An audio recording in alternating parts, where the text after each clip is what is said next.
안녕하세요, 입질의 추억입니다. 오늘은 50만 명 구독자 달성 기념으로 Q&A를 진행하겠는데요. 생각했던 것보다 많은 분들이 질문을 주시는 바람에 제가 일일이 다 읽고 추려봤습니다. 최근의 일이었죠. 굵직굵직한 이슈가 터질 때마다 댓글 창들이 시끄럽고 악플도 달리는 바람에 댓글 보는 게 마음이 편치가 않더라고요. 스트레스도 되고. 그런데 이번에는 저를 지지하고 성원해 주시는 분들이 이렇게 좋은 댓글을 많이 달아주시는 바람에 기쁘게 생각하고요. 설레고 그런 마음이 생기네요. 유익하고 유쾌하고 품격 있고 재밌고 흐뭇하고 따뜻한 채널입니다. 콘텐츠 하나하나에 깊은 고민과 진지함이 느껴집니다. 항상 고맙고 응원합니다. 1등 공신은 어복부인이십니다. 예. 50만까지 갈 날을 전 예상하고 있었어요. 영상 하나하나 너무 재밌고 공부도 되고 50만 축하드립니다. 이제 100만 갈 길만 남았네요. 올바른 제작 취지는 잠깐의 저항과 잘못된 이해관계를 드러내기도 합니다. 세상은 잠시 멈추거나 우회를 해도 가고자 하는 큰 길로 다시 방향을 잡는다고 믿습니다. 정주행, 역주행 보고 있어요. 소처럼 이전 영상 곱씹으며 다시 보며 눈호강하고 있습니다. 완전 사랑해요. 정말 사랑해요. 아무 조건 없이 온팡지게 사랑합니다. 감사합니다. 저도 사랑합니다. 중국 북경에 사는 팬입니다. 오프라인 모임에 글자를 보고 호곡하는 마음에 그날이 오면 저도 한국 갈 수 있는 날이 오면 그때 꼭 함께하고 싶습니다. 꼭 함께하는 날이 왔으면 좋겠습니다. 자, 이제 질문인데요. 세은이 분장하고 구독과 좋아요 눌러주세요 하셨을 때 그 영상 이후로 구독자 몇 명이나 줄었나요? 이게 문제가 된 영상이 참돔으로 만드는 가장 몹쓸 요리라고 해서요, 지지난주에 제가 올렸는데 조회수는 12.3만, 제 평균 조회수에 많이 못 미칩니다. 그에 반해서 구독자가 플러스 73명입니다. 뭐 늘긴 늘었는데요, 조회수 대비 늘었다고 보기 힘들죠. 아마 구독 취소하신 분들 분명 계실 것 같고 황제의 밥상 에피소드 2 엔딩 찍을 때 심정이 어떠셨나요? 사실 낚시 대결에서 제가 졌기 때문에 벌칙으로 수행한 겁니다. 그런데 꼭 이렇게까지 해야 하나 라는 아주 깊은 빡침이 오더라고요. 그런데 또 한편으로는 약속은 약속이니까 이왕 할 거 좀 제대로 하자 해서 굳이 옷까지 입을 필요는 없었는데 제대로 하자는 생각에서 옷까지 입고 했는데요, 굉장히 좀 부끄럽네요. 제가 알려드리고 싶지는 않으나 이게 뭘까 궁금해하시는 분들도 계실 것 같아서 여기다가 링크를 달아드리도록 하겠습니다. 마지막에 인사만 안 보셨으면 하는 작은 바람이 있습니다.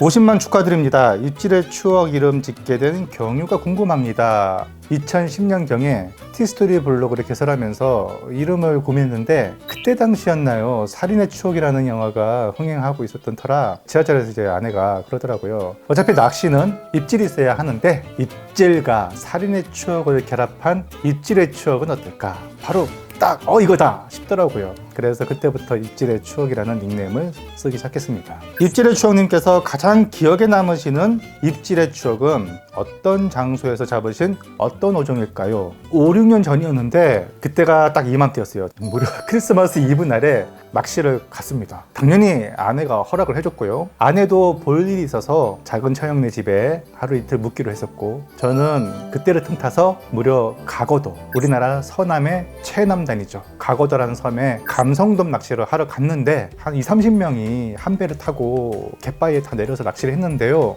제가 그날 유일하게 감성돔을 잡은 사람이 돼버렸습니다. 이거는 실력이 아니라 운이죠. 저 같은 경우는 단골도 아니고 선장님이랑 친분도 없었기 때문에 조금 떨어지는 포인트에 내렸었어요. 그런데 좀 잘 나온다는 포인트에서는 전부 다 꽝이었고, 제 포인트에서 무려 감성돔이 5마리나 나왔는데 진짜 한 10분 간격으로 막 45, 46, 47, 48, 49cm까지 나왔었어요. 그래서 항구에 딱 모여서 각자 잡은 것을 꺼내는데 다른 분들은 다 꽝인데 저 혼자 5마리 잡아서 미안한 마음도 있고, 이게 뭐라고 하지, 낚시꾼들 아실 거예요. 다 못 잡았는데 혼자 잡아봐요. 굉장히 어깨가 막 뽕이 막 올라가잖아요. 그래서 굉장히 좀 기억에 남았던 입질의 추억이었습니다. 잡아본 고기 중에 최대어는요, 어떤 종류, 얼마나 한 거 잡으셨는지 궁금합니다. 제가 낚시 초보 때죠. 뭐 지금도 초보라고 할 수 있겠지만은 2012년경에 제주도에서 2달 살기를 했어요. 와이프랑 같이 송악산 아래 직벽 자리에 내려서 갯바위에서 무려 대물 부시리를 사냥했는데 85cm짜리 부시리를 8분여 초 동안 파이팅해서 간신히 끌어올렸습니다. 그게 제 갯바위 부시리 기록이 되겠고요. 뱅에돔 같은 경우는 50cm급, 그리고 감성돔은 54cm가 제 기록이 되겠고요.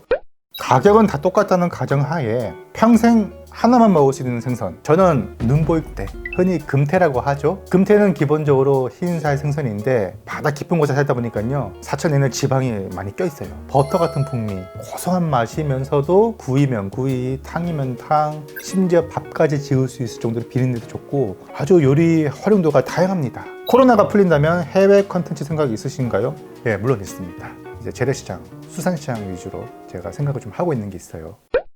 이제 드디어 좀 무거운 주제가 나오네요. 일본에서 방사능 오염수를 방류한다고 하는데, 그렇다면 일본 해산물을 먹어야 할지 고민됩니다. 만약 방류되었을 때 일본 해산물에 어떤 영향이 있을지, 다른 국가나 우리나라에는 어떤 영향이 있을지 궁금합니다. 이거는 굉장히 답변하기가 어려운 질문입니다. 사실 일본의 오염수 방류는요, 이번이 처음이 아니라 2011년 그 동아시아 지진 때부터 세슘과 요오드라고 하죠. 지금 이제 아이오딘이라고 하는데, 이런 원소들을 주기적으로 바다에 방출을 했습니다. 그리고 지금 이제 9년, 10년 정도가 지났습니다. 그때부터 제가 방사능 관련 포럼이나 책들을 읽으면서 공부를 했던 시절이었어요. 그리고 그것을 토대로 제 책도 냈습니다. 자, 이제 시간이 지났죠. 여전히 일본산 수산물은 물론이고 국산 수산물까지 위협받게 되는 것이 아니냐, 많은 분들이 불안해 하십니다. 자, 여러분, 중요한 것은 여기에 대해서 어느 누군가가 나와서 지금 이 방사능 때문에 우리 수산물 안전하다 또는 위험하다 라고 결론을 내린다면 그 사람 말은 걸으시기 바랍니다. 지금 아직까지 결과가 나온 게 아무것도 없습니다. 학자들끼리도 의견이 분분한 이 사안에 대해서 제가 감히 안전하다 또는 위험하다라고 판단을 내릴 수는 없는 거고요. 다만 저는 여러분께 현재 상황이 이렇게 진행이 되고 있다라는 팩트를 제시를 해 드릴 겁니다. 조만간 제가 방사능이 우리나라 수산물에 미치는 영향과 안정성에 대해서 적절한 근거를 가지고 여러분께 설명해 드릴 날이 분명히 올 거예요. 그와 관련해서 또 몇 가지 제가 프로젝트를 또 하고 있습니다. 한 가지 확실한 것은 지난 7, 8년 동안 동해안 일대의 방사능 수치가 소폭이나마 올랐다는 것이죠. 따라서 앞으로 일본이 원전수를 또 방류를 했을 때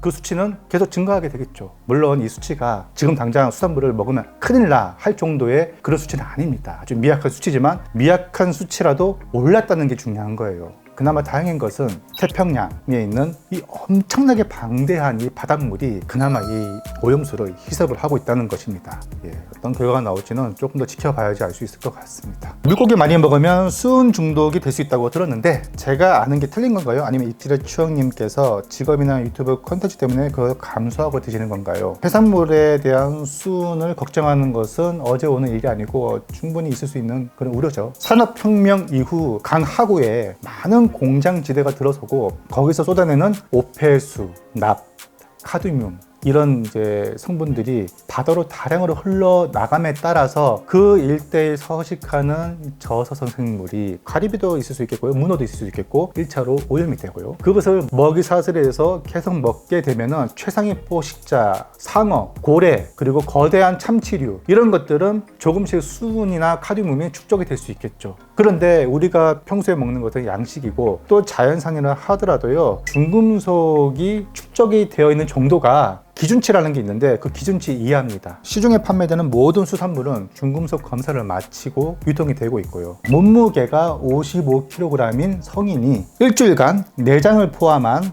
낙지 2마리, 꽃게 3마리, 대게 반마리를 평생 먹어도 위해하지 않은 수준이라고 식약처는 말하고 있습니다.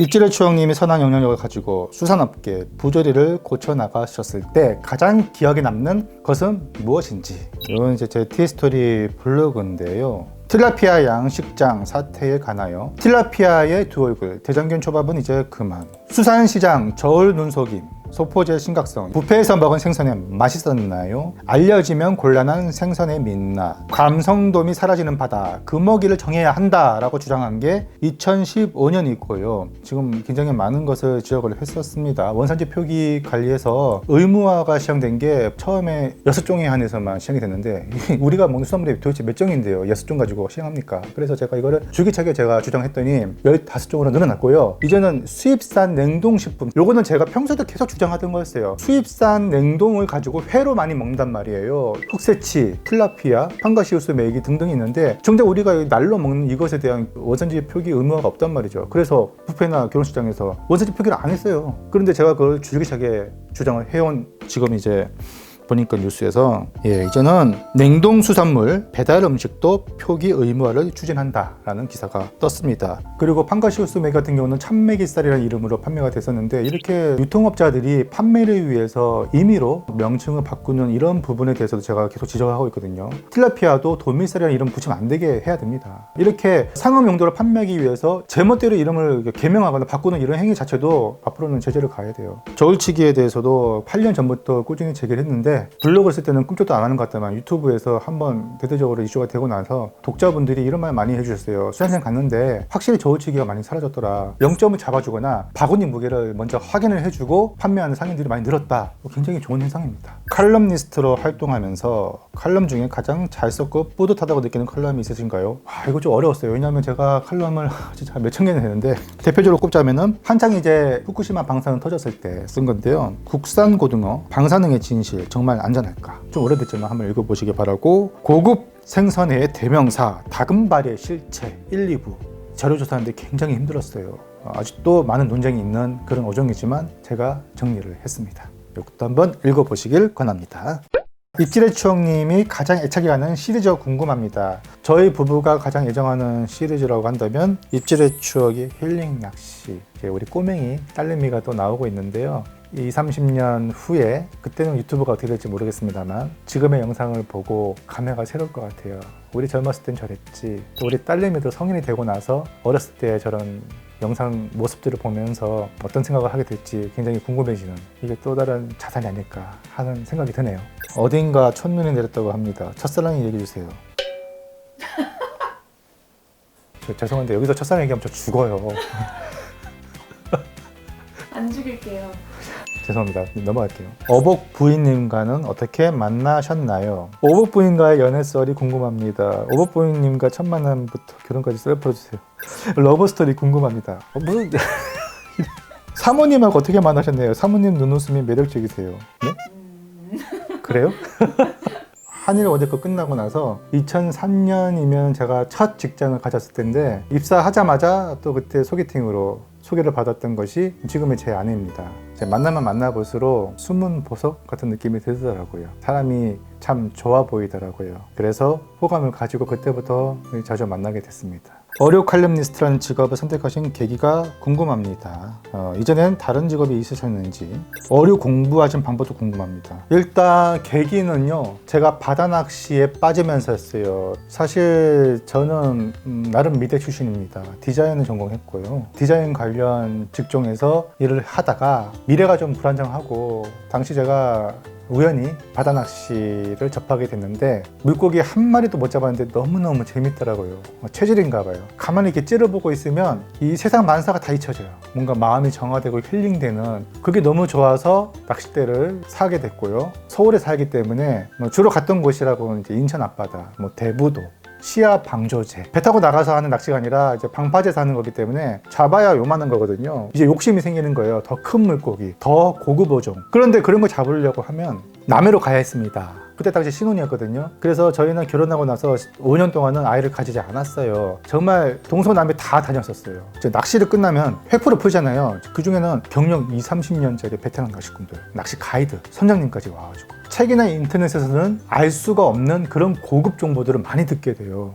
그런데 막상 제가 인터넷에서 검색을 해보면 너무나도 부정확한 그런 수산물 정보들이 여기저기 많이 산재해 있고, 이게 또 기자들이요, 이런 글들을 이제 인용을 하면서 잘못된 사실들이 계속 꼬리에 꼬리를 물면서 퍼져나가는 거예요. 삼면의 바다로 뿔뿔이 흩어진 정리되지 않은 이런 수산물 정보들을 통합을 하고 싶더라고요. 그때부터 제가 공부하고 경험했던 수산물에 대해 글을 쓰기 시작했습니다. 우선은 제가 낚시로 잡았던 고기에 대해서 쓰고, 더 나아가서 시장에서 볼 수 있는 다양한 해산물에 대해서 발을 넓혀 나갔죠. 그리고 또 선장님이나 또 어부들이 하는 얘기가 또 다 맞는 건 아니에요. 동해 어부 얘기 들어보고 서해 쪽에 또 어부 얘기 들어보고 하다 보면은 제 나름대로 또 기준이 생겨요. 좀 적당한 선에서 취합을 합니다. 최종적으로 사실을 검증해요. 일단 우리나라에서는요, 국내 수산업계에 몸담았던 명정구 박사님이라든지 도감을 편찬했던 여러 다양한 교수진들, 수산물과 해양 쪽 박사님들이 자신이 젊었을 때 열정을 다해서 정립해놨던 논문, 이런 것들을 저는 참고를 하고 있고요. 지금 이 자리를 빌어서 그런 분들이 계셨기 때문에 지금의 저도 많이 참고할 수 있었음에 대해 깊은 감사를 드리고 싶은 마음입니다. 그럼에도 불구하고 제가 하는 말이 100%다 옳을 수는 없어요. 그러니까 제가 방송할 때 틀릴 수는 있어도 거짓말을 하지 않습니다. 제가 할 수 있는 것은 최대한 오류를 줄여나가는 것 뿐이라고 생각합니다. 지금도 저는 계속 공부하면서 여러분께 소개를 하고 있고요. 바다 환경이 계속 변하기 때문에 또 양식 환경이나 양식에 대한 기술도 계속 바뀌잖아요. 그래서 평생 죽을 때까지 공부해야 하는 그런 학문이 아닌가 싶습니다. 코로나 시국이 끝난다면 입질의 추억님께서 회 떠주시는 입질의집에서 회 한 그릇 먹고 싶습니다. 저도 꼭 그런 날이 왔으면 좋겠습니다. 처음 낚시에 도전하려는 사람을 위한 기초 강의 컨텐츠 계획은 없으신가요? 지금 이 채널에서 낚시 강의를 하는 것은 어렵고 이미 유튜브에는요 낚시 관련 강의가 수두룩 하더라고요. 대표적으로 낚시 가자 설튜브 또 허기자님의 채널을 참고하시면 아주 잘 설명된 기초 강의들이 있으니까요 거기서 정보를 얻으시는 것이 어떨까 싶습니다. 저 같은 경우는 필드에서 낚시 컨텐츠를 찍으면서 그때그때 필요한 장비나 뭐 도구, 소품, 채비 같은 것을 여러분께 정보를 제공해 드릴게요. 세차할 때 물이 새고 금이 간 차테크의 차 근황이 궁금합니다. 찌레추억님, 현 에마는 무엇인가요? 차 바꾸셨나요? 차에 대해서 자꾸 궁금해 하시는 분들이 계신데 그게 이제 작년이었죠. 2019년 4월에 20몇 년 된 소나타 3 그 차를 제가 이제 마지막으로 올리고 안 올렸죠. 폐차 시킨 게 작년 4월이었어요. 50만 원 주고 샀던 차인데 폐차값 40만 원 받고 팔았습니다. 예, 정말 제대로 차테크를 했죠. 그리고 나서 바로 한 달 뒤에 무려 새 차를 구입했어요. 그 차는 2000cc의 중형차라고 생각하시면 됩니다만 제가 그걸 가지고 뭐 낚시도 가고 하자니 트렁크가 좁아가지고요 내년에 좀 더 큰 차를 바꿀까 좀 생각을 하고 있어요. 그런데 제가 사실 SUV는 별로 안 좋아합니다. 그래서 좀 고민이 많습니다. 고기의 추억도 제작해 주실 수 있으신가요? 제가 고기와 관련된 컨텐츠 딱 2번 했죠. 스테이크에 관심 있으신 분들은 한 번쯤 참고해 주시고 제가 또 한때 쇠고기 숙성의 달인을 불렀던 적이 있지 않습니까? 예, 방송에 나왔어요. 그걸로 한창 숙성육이 유행했을 때 그때 제가 집에서 막 수성에다 먹었는데 그것도 언젠가 기회 되면 한번 해드릴게요. 가장 간단하게 할 수 있는 수산물 요리 하나만 소개해 주신다면 일단 가장 간단한 수산물 요리는요 생선구이죠. 이건 너무 뻔하니까요 제가 요걸 하나 추천해 드릴게요. 수산시장이나 마트에서 회를 사왔어요. 그 초밥을 드시고 싶어요. 초밥을 질 수가 없잖아요. 그래서 하는 게 숟가락 초밥입니다. 숟가락 초밥 굉장히 간단해요. 갓 지은 밥에다가 꼬두밥에다가 초대리를 붓는 건데 초대리도 마트에 요즘 팔고 있어요. 그 정확한 비율이나 양은 제가 여기 링크 띄워드릴 테니까 제가 일전에 했던 숟가락 초밥 콘텐츠 한번 참고해 보시기 바랍니다. 입질의 추억님은 회나 나의 생선 드시고 탈나신 적은 없는지 희한하게 저는 아직까지도 단 한 번도 탈이 나거나 배앓이를 한 적이 없습니다. 요즘에 흔하다는 노로바이러스조차도 걸린 적이 없네요. 생고를 그렇게 먹는데도 희한하죠. 체질인가? 이 체질이 좀 맞는 것 같아요 저는요. 근데 저 같은 경우는요 어떻게 하면 조금이라도 위생적으로 먹을 수 있는지 저 얼마 전에도 굴 소개해 드렸잖아요. 확률을 줄이는 겁니다. 확률. 이런 세척을 통해서 이제 배탈 날 확률을 낮추는 방법을 이제 저는 좀 안다고나 해야 될까요? 그리고 회를 칠 때도 저 사람이 저렇게 치면 저거 들어올 텐데 저거 먹으면 저 큰일 날 텐데 그걸 저는 이제 보면 느낌이 와요. 저는 안 먹죠 잘. 지금까지 먹은 각각류 중에 가장 맛있는 것은 무엇인가요? 이 국내가 아니라 해외에 있는데요. 뉴칼레도니아로 여행 갔었을 때 갓 잡아다가 구워낸 크레이피쉬와 부채새우입니다. 자연산이고요. 너무너무 맛있었어요. 인생에서 가장 맛있었던 회는 남이 썰어준 회. 제가 쓴 건 맛있더라고요. 옛날에 대마도 낚시했을 때 7월 초순경이었어요. 55cm짜리 돛벤자리. 이 벤자리 회가 너무너무 맛있었습니다. 참치 같은 기름짐에 식감도 어쩌면 그렇게 적당한지. 그 또 하나는 제주도에서 2달 동안 살았을 때죠. 그 제주도 위에 관탈도가 있는데 관탈도에서 잡은 그렇게 큰 것도 아니었어요. 40cm가 살짝 넘어가는 듯한 긴꼬리 뱅에돔, 10월에 잡힌 긴꼬리 뱅에돔. 정말 맛있었어요. 그리고 제가 돈 주고 사 먹은 것은 이건 또 일본인데 나고야 근방에 히마카지마라는 섬이 있는데요. 여기서는 숙성 광어회 양식인데 숙성은 어떻게 했는지 그때 저 먹었던 그 식감이랑 맛은 돌돔에 부럽지 않더라고요. 돌돔에 저를 가려서요. 배우고 싶은 그런 기술이었어요. 편집된 영상 말고 라이브, 특히 낚시 라이브 생각 안 하시는지 궁금합니다. 저도요 좀 체계를 갖춰서요 낚시 라이브 한번 해보고 싶은 생각이 있습니다. 이른 새벽이나 저녁녘에 입질이 막 쏟아질 때 한두 시간 켜가지고 막 잡고 또 그걸 회 떠먹고 하는 그런 라이브 방송 한번 해보고 싶네요. 12월에 먹을 수 있는 최고의 횟감을 추천해 주세요. 일단 저는 줄가자미를 추천합니다. 좀 비싸요. 제가 비린내에 좀 예민한 편이라 비리지 않는 맛있는 회 추천해 줄 수 있나요? 하나 있습니다. 이건 정말로 비리지 않아요. 보고 중에 왕, 참복. 굉장히 비쌀 것 같죠? 조금만 좀 검색해 보시면 제가 어디라고 말씀 못 드리겠는데 종로 5가 쪽에도 있습니다. 거기가 코스 요리가 1인당 45,000원 밖에 안 했어요. 그런 참복회는 굉장히 호불호가 없을 것 같아요. 입질린 생각으로 가장 가성비 좋고 맛있는 생선이 뭔가요? 지금철이죠. 이제 밀치라고 하는 가숭어 회를 추천합니다. 이거는 킬로그램당 15,000원, 20,000원이면 먹을 수 있는데 참돔보다도 지금철에는 좀 맛이 좋죠. 리즈 젊으신 시절 모습 궁금해요. 여기 드디어 올 곳이 왔구나. 예, 요 사진은 제가 강원도 철원에서 근무했거든요. 3사단 백골부대, 그 유명한 백골부대에서 유격 훈련하는 장면인데 뇌리에 남아있더라고요, 이 사진이요. 그리고 예, 요 젊었을 때 이게 아마 20대 후반 정도 됐을 거예요. 아, 죄송합니다. 예, 이거는 15년 전에 신진도 방파제에서 처음으로 낚은 광어입니다. 다른 유튜버 스트리머와 콜라보 영상 혹은 합방 예정되어 있으신가요? 지금 당장 명확하게 합방이 예정되어 있진 않지만 컨셉이 잘 맞는다면 제 마음은 언제든 열려 있습니다.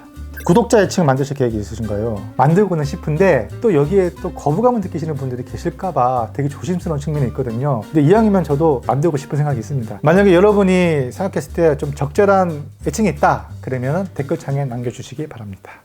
자, 생선을 부득이하게 보관을 해야 된다면 어떻게 하는지 알려주세요. 일단 수산물은요, 공기와 접촉을 최대한 막아야 돼요. 최대한 진공 포장해서 김치 냉장고 서랍칸에 넣어두시면 제일 좋고, 진공 포장기가 없다 그러면은 이제 해동지 있잖아요. 없으면 키친타월로 최대한 돌돌 말아서, 회 같은 경우는 랩으로 최대한 꽁꽁 매가지고 김치 냉장고 서랍칸에 넣어주시면 좋고, 수산물 같은 경우는 밀폐 용기에다가 최대한 이제 빈자리 없이 꽉 채워서 딱 닫은 다음에 보관해 두시기를 권합니다. 홍합이나 뭐 굴, 조개 같은 경우는 차가운 소금에 에다가 담가서 물봉한 다음에 요거 냉동실에다가 얼리시면 좀 오래 갑니다. 바다 위로 낚시터에 들어오는 수산물, 화로를 말씀하신 거죠. 일단 양식이 들어오겠죠. 중국산 들어오고 국산 들어오고 일본산도 들어옵니다. 시장에서 판매되는 양식 화로랑 크게 다르지 않아요. 물론 이제 조금 퀄리티가 좀 떨어지는 비품이 들어갈 수는 있을지언정 일단은 시장에 유통되는 그런 양식 화로와 크게 다르지 않다는 점 드셔도 무해합니다. 저도 생선을 직접 손질해서 먹어보고 싶습니다. 기초적인 부분 어디서 배울 수 있을까요? 사실 제가 앞서서 생선의 손질 방법을 여러 차례 올렸는데 조금 더 체계적으로 배우고 싶다면 유튜브 하나 추천해 드릴게요.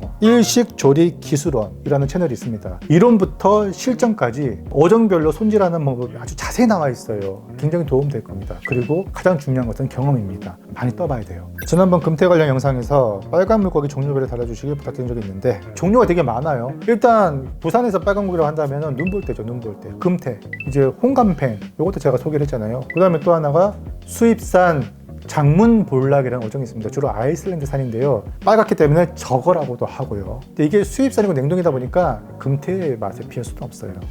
다금바리한 생선 한 번쯤 먹어봐 가치가 있는지 궁금합니다. 단지 희소성 때문에 값이 높은지 아니면 실제로도 맛이 좋은지 궁금하네요. 제주 다금바리, 표준명어로는 자바리를 의미하겠죠. 보통 이제 회를 많이 들어서 드셔본 분들은 낚시하시는 분도 그렇고 돌돔에 대한 만족도가 좀 더 높아요. 이 자바리는 제주도 가실 때 한 번 정도는 드셔볼 만해요. 맛은 있는데 비싸고요. 가성비 면에서도요 사실 좀 많이 비싸기 때문에 요새는 또 중국이나 국내에서 양식된 하이브리드 종이 있잖아요. 다금바리의 유전 형질이 일부 들어간 속칭 이제 보급형 다금바리가 있습니다. 정확히 말하면 대왕 자바리죠. 이런 것들은 시장에서 그래도 좀 저렴하게 드실 수 있기 때문에 차라리 이거 드시는 게 어떨까 싶어요. 살이 굉장히 단단하기 때문에요. 하루 정도 숙성해도요 탄력이 있습니다.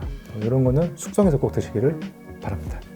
최대한 제가 이제 안 빠뜨리려고 했는데 아마 기중에 빠진 부분도 있을 거예요. 그게 너무 서운하지 마시고 앞으로도 조금 더 유익하고 여러분께 도움이 되는 방송이 되도록 노력하겠습니다. 시청해주신 여러분 감사합니다. 구독과 좋아요를 눌러주세요.